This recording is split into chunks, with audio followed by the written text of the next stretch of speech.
Hello साथियों, आज की इस वीडियो में हम आप सभी को बताने जा रहे हैं 10वीं कक्षा के सोशल साइंस वालों का जो प्रथम पाली में एग्जाम पेपर हुआ है उसमें पूछे गए थे 1 से लेकर 80 तक का ऑब्जेक्टिव क्वेश्चन। और आज की इस वीडियो में हम लोग तमाम ऑब्जेक्टिव क्वेश्चनों का सलूशन करने वाले हैं। तो जल्दी से वीडियो को लाइक कर दीजिए, चैनल पर नए होंगे तो चैनल को सब्सक्राइब कर लीजिए। जैसा कि आप सभी को मालूम होगा कि यही है वो चैनल जहां पे आपको 100% सही आंसर की बताया जाता है। तो चलिए फ्रेंड्स, बिना समय गवाए पहला क्वेश्चन का आंसर देख लेते हैं। सबसे पहला सवाल क्वेश्चन नंबर 1 में दिया गया था कि निम्नलिखित में से किसकी नियुक्ति राज्य सरकार करती है। तो मुखिया दिया गया है, महापौर दिया गया है और नगर आयुक्त दिया गया है। तो क्वेश्चन का राइट आंसर यहाँ पे ऑप्शन डी में दिया गया था, इनमें से सभी का। उसके बाद है कि गठबंधन की सरकार बनाने की संभावना किस प्रकार की दलीय व्यवस्था में होती है। तो बहुदलीय व्यवस्था में होती है। उसके बाद में कहता है निम्नलिखित में से क्या क्षेत्रवाद की भावना का कुपरिणाम है। तो वह है आपका अलगाववाद। राइट आंसर यहाँ पे ऑप्शन बी में दिया गया था। उसके बाद में है कि कार्यपालक पदाधिकारी की नियुक्ति कहाँ की जाती है। दोस्तों ये की जाती है आपका नगर पंचायत में। उसके बाद में कहता है कि निम्नलिखित में से कहाँ सामाजिक विभाजन का आधार भाषा था। ये था आपका बेल्जियम में। राइट आंसर यहाँ पे ऑप्शन ए हो जाएगा। उसके बाद में पूछा गया था कि संविधान सभा का गठन कब किया गया था। दोस्तों बात है सन 1946 ईस्वी की, जब संविधान सभा का गठन हो गया था। उसके बाद में कहता है कि योजना आयोग का गठन कब हुआ था। दोस्तों तो 15 मार्च 1950 को हुआ था। राइट आंसर यहाँ पे ऑप्शन बी हो जाएगा। उसके बाद में कहता है कि भारत की पहली मानव विकास रिपोर्ट कब जारी की गई थी। तो ये जारी की गई थी सन 2005 में। उसके बाद में बक्साइड के उत्पादन में कौन सा राज्य अग्रणी है। तो दोस्तों बक्साइड में बात करें तो यहाँ पे आपका उड़ीसा हो जाएगा।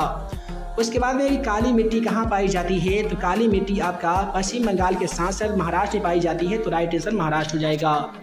उसके बाद में कि बोकारो स्टील प्लांट का पंचवर्षीय योजना कहाँ पे बना। तो ये आपका दोस्तों बना था 5वीं। उसके बाद में है यहाँ पे अगला क्वेश्चन तो फ्रेश नहीं दिख रहा है। चलिए हम लोग अगला क्वेश्चन को देख लेते हैं कि कौन सूती वस्त्र उत्पादन में सबसे अग्रणी है। तो आप सभी को मालूम होगा कि सूती वस्त्र के उत्पादन में सबसे ज़्यादा जो अग्रणी है मुंबई अर्थात महाराष्ट्र है। तो राइट से यहाँ पे ऑप्शन सी हो जाएगा। उसके बाद में कि दक्षिण वियतनाम में किसकी प्रथम सरकार बनी थी। तो ये हो ची मिन्ह की नहीं बल्कि ये बाओदाई तो अन्नाम द्वीप का शासक था। तो राइट आंसर यहाँ पे ऑप्शन ए हो जाएगा। हो ची मिन्ह की सरकार दक्षिण वियतनाम में बनी थी। उसके बाद में कि प्रथम जिनेवा कन्वेंशन कहाँ पे हुआ था। तो ये हुआ था दोस्तों 1854 ईस्वी में। उसके बाद में किस कानून के विरोध में जलियांवाला बाग में सभा का आयोजन हुआ था। तो रॉलेट एक्ट जो सन 1919 में आया था, इसी के विरोध में जलियांवाला बाग हत्याकांड हुआ था। उसके बाद में कि इटली का एकीकरण कब हुआ था। तो ये हुआ था दोस्तों सन 1871 ईस्वी में। उसके बाद में कहता है यहाँ पे अगला क्वेश्चन कि अंतर्राष्ट्रीय महिला दिवस की घोषणा किस वर्ष की गई थी। तो ये सन 1975 में की गई थी। उसके बाद में कि भारत का विश्व व्यापार संगठन सदस्य कब बना था। तो ये सन 1995 में बना था। उसके बाद में अगला सवाल है कि ब्रिटिश सरकार ने गांधी जी को किसकी उपाधि दी है। तो कैसर ए हिंद की उपाधि दी है। तो यहाँ पे और नाइटहुड की तो उपाधि रविन्द्रनाथ टैगोर को मिला है। महात्मा की उपाधि भी महात्मा गांधी को मिला है। तो ऐसी स्थिति में क्वेश्चन का सही जवाब इनमें से सभी हो जाएगा। कितने लोगों को लगता है राइट आंसर ऑप्शन बी होगा, आप हमें कमेंट सेक्शन में जरूर बताइएगा। अगला सवाल क्वेश्चन 25 में कहता है कि निम्नलिखित में से कौन सा पूंजी बाजार का अंग है। तो इस क्वेश्चन का सही जवाब इनमें से सभी हो जाएगा।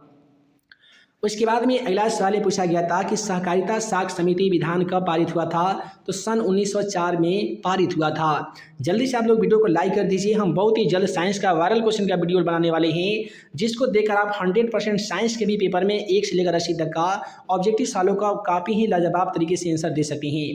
अगला सवाल है कि भारत के सकल घरेलू उत्पाद अर्थात जीडीपी किस क्षेत्र का योगदान सर्वाधिक रहा। तो ये आपका कृषि क्षेत्र का रहा। उसके बाद में कि भारत में एलपीजी नीति कब अपनाई गई थी, यानी लिक्विड पेट्रोलियम गैस की नीति जो अपनाई गई थी सन 1990 के दशक में अपनाई गई थी। उसके बाद में कहता है कि खनन को किस क्षेत्र में शामिल करते हैं। तो ये कृषि क्षेत्र में शामिल करते हैं। अगला सवाल है कि व्यापारिक बैंक का एजेंसी कार्य क्या है। तो दोस्तों ये है आपका ऋण देना, जो कि मॉडल पेपर में भी दिया गया था। अगला सवाल है कि सहकारिता का मूल तत्व क्या है। तो ये हो जाएगा इनमें से सभी। ये सभी का मूल तत्व है सहकारिता। अगला सवाल में पूछा गया था कि इनमें से किसके द्वारा पूंजी का निर्माण होता है। दोस्तों तो उपभोग के द्वारा पूंजी का निर्माण होता है। अगला सवाल है कि बिहार का कौन सा भाग सर्वाधिक बाढ़ प्रवण है। तो ये आपका उत्तरी बिहार हो जाएगा। राइट आंसर ऑप्शन बी में दिया गया था। उसके बाद में गुजरात में भयंकर भूकंप कब आया था। तो 2001 में आया था गुजरात के भुज जिला में। तो राइट आंसर यहाँ पे ऑप्शन बी में दिया गया था। एलएस वाले की भूमिगत जल स्तर की गिरावट रोकने के लिए कब योजना चलाई गई थी? तो राइट आंसर हो जाएगा ऑप्शन ए, वर्षा जल संग्रहण योजना। और इसके बाद में कि इनमें से कौन दक्षिण बिहार की नदी है? तो ये आपका गंडक नदी हो जाएगा। उसके बाद में कहता है कि रिएक्टर पैमाने की प्रत्येक इकाई के बाद भूकंप की गहनता में कितनी वृद्धि होती है? तो ये 7 गुना वृद्धि होती है। एलएस वाले पूछा गया था कि भारत का 22वां राज्य कौन सा है? तो दोस्तों वो है आपका गोवा। एलएस वाले पूछा गया कि सन 1974 के जन संघर्ष को किस नाम से जाना जाता है? तो ये जाना जाता है संपूर्ण क्रांति, जो लोकनायक जयप्रकाश नारायण के द्वारा चलाया गया था। उसके बाद में कहता है कि मुद्रा, बैंकिंग, संचार जैसे मामले की सूची में रखा जाता है, तो ये आपका समवर्ती सूची में रखा जाता है। उसके बाद है कि औसत प्रकार है। दोस्तों औसत प्रकार किसका है? तो ये गेहूं का है। एलएस वाले पूछा गया था कि निम्नलिखित में से किसे रेल मंडल का मुख्यालय नहीं है? तो रेल मंडल का जो मुख्यालय है बिलासपुर में नहीं है। उसके बाद में कहता है कि इनमें से कौन विशेष आर्थिक क्षेत्र पश्चिम बंगाल में है? तो पश्चिम बंगाल में आपका फाल्टा विशेष आर्थिक क्षेत्र पश्चिम बंगाल में है। तो राइट आंसर यहाँ पे ऑप्शन डी में दिया गया था। उसके बाद में कि दक्षिण भारत की सबसे बड़ी नदी घाटी परियोजना का नाम क्या है? तो ये आपका हीराकुंड नदी घाटी परियोजना, जो महानदी पे बनाया गया है। अगला सवाल, भारत में रेडियो का प्रसारण किसके द्वारा शुरू किया जाता है? तो रेडियो क्लब ऑफ कलकत्ता के द्वारा। राइट आंसर यहाँ पे ऑप्शन बी नहीं बल्कि ऑप्शन सी होगा, आकाशवाणी के द्वारा। उसके बाद में कहता है कि पर्यावरण संरक्षण हेतु पहला विश्व शिखर सम्मेलन जो हुआ था, ये हुआ था दोस्तों 1992 में। राइट आंसर दिया गया था ऑप्शन सी में।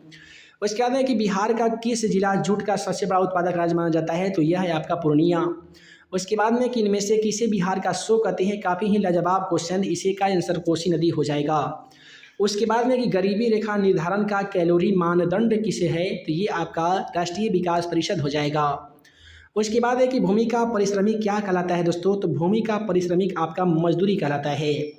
उसके बाद में पूछा गया था कि भारत का सर्वाधिक प्रति व्यक्ति आय वाला राज्य कौन सा है? तो वह राज्य का नाम है गोवा। एलएस वाले की देश की सीमा के अंदर एक वर्ष में उत्पादित सभी अंतिम वस्तुएं एवं सेवाओं की मूल्य क्या कहलाता है? तो इसे हम लोग सकल राष्ट्रीय उत्पाद नहीं बल्कि सकल घरेलू उत्पाद कहते हैं। उसके बाद है प्रोफेसर पीसी महालनोबिस की अध्यक्षता में किसका गठन हुआ था? तो ये हुआ था दोस्तों मानव विकास सूचकांक का। उसके बाद में है कि भारत के किस देश की मुद्रा रुपया है? तो भारत की है पाकिस्तान की, नेपाल की। तो राइट आंसर ऑप्शन डी में हो जाएगा। यह आपके सेंटअप के एग्जाम पेपर से क्वेश्चन लिया गया था। बचत क्या है? तो आय तथा उपभोग के अंतर को बचत कहते हैं। तो आय तथा उपभोग के अंतर यहाँ पे ऑप्शन बी में दिख रहा है। राइट आंसर ऑप्शन बी हो जाएगा। अगला सवाल दिया है कि निम्नलिखित में से क्या साख पत्र नहीं है? तो ये आपका अधिकी वर्ष, ये भी आपके मॉडल पेपर में दिया गया था। संविधान की 12वीं की सूची का संबंध किससे है? तो ये आपका राज्य के निर्देश मौलिक अधिकार का हो जाएगा, जो कि ऑप्शन डी में है। अगला सवाल में पूछा गया था कि हिंदी के अलावा अन्य कितनी भाषाओं को संविधान द्वारा अनुसूची में रखा गया है? तो हिंदी को लेकर चलेंगे तो 22 हो जाएगा, हिंदी को हटा कर रखेंगे तो इसका 21 हो जाएगा। अगला सवाल है कि राजनीतिक दलों का न्यूज़ सर्वप्रथम किसने पढ़ा था? तो ब्रिटेन में पढ़ा था। अगला सवाल है कि नर्मदा नदी घाटी परियोजना का संबंध किस राज्य से है? तो महाराष्ट्र, गोवा, कर्नाटक से है। अगला सवाल कहता है कि वेस्ट इंडीज संघ की स्थापना कब हुई थी दोस्तों? तो ये 1958 में हुई थी। अगला सवाल है कि स्थानीय स्वशासन को संविधान के किस अनुच्छेद में स्थान दिया गया है? तो अनुच्छेद 35 में दिया गया है। अगला सवाल है कि किसे लोकतंत्र का प्राण कहते हैं? तो राजनीतिक दल को कहते हैं। अगला सवाल में पूछा गया था कि निम्नलिखित में से कहाँ एकात्मक शासन व्यवस्था है दोस्तों? तो ये है आपका भारत में नहीं बल्कि संयुक्त राज्य अमेरिका में।